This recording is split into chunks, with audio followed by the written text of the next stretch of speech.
This is going to be a tough, long campaign.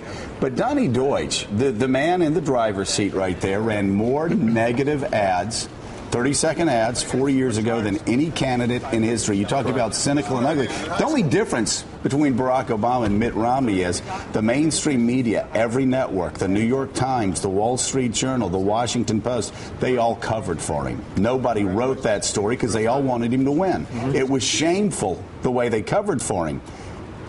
But this is my take out of Florida. As cynical and as depressing as Mitt Romney's campaign was this past week, if you're going against a guy that's going to run $1 billion worth of negative 30-second ads this fall, maybe, just maybe, Republicans that don't like Barack Obama, as you said, have had it wrong all the time. Because they've all been saying Newt can get mean and ugly with Barack Obama. No, Newt's just kind of all over the place. He's unfocused.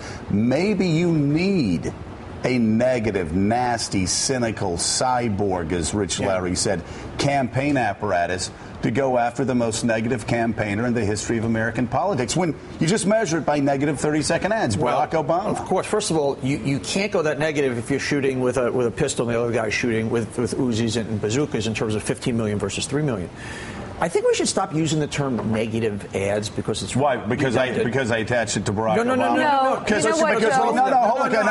I got to call a timeout here because we've been using negative ads all week when attacking Mitt Romney, and when I brought up the simple fact that every objective outside reporter has stated that Barack Obama ran more negative 30-second ads than anybody in the history of American politics. Suddenly, it's like, oh, let's not call them negative ads. Was that a coincidence? You make a choice, Joe. You tell the skipper not to answer my question. First of all, what I'm saying is negative ads, whether it's Barack, you can't even say it. Let me finish. Come on, Gilligan, get it out. Is redundant because those are what ads are. Negative ads work because you can put facts in them. In positive ads, there's no takeaway. They're both going to use them. That's a fact. We got to stop calling it ugly and call it competent. They're playing within the rules. And if I was both on both sides, if I was guys, I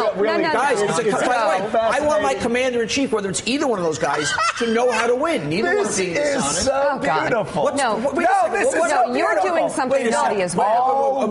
All week we're talking about Mitt Romney's negative ads, and nobody interrupts me one time. Really? Now we bring out the fact that Barack Obama ran more negative 30-second ads than anybody in the history of American politics, and suddenly, hold on, everybody, it proves it's competent. Okay, hold on, Donnie. You can get facts into negative ads. Let me get Bernie Goldberg on the phone. You never answered my question, Joe, funny. Which is big picture. Bernie could write a book about just this segment. Exactly. I'm sorry, go ahead. It's just like John Kerry's 13.1%. It's like popping popcorn with the top off. 13.1% tax rate. It's amazing nobody talked about that you know what's throughout all of amazing? 2004. Seriously, I asked you a question.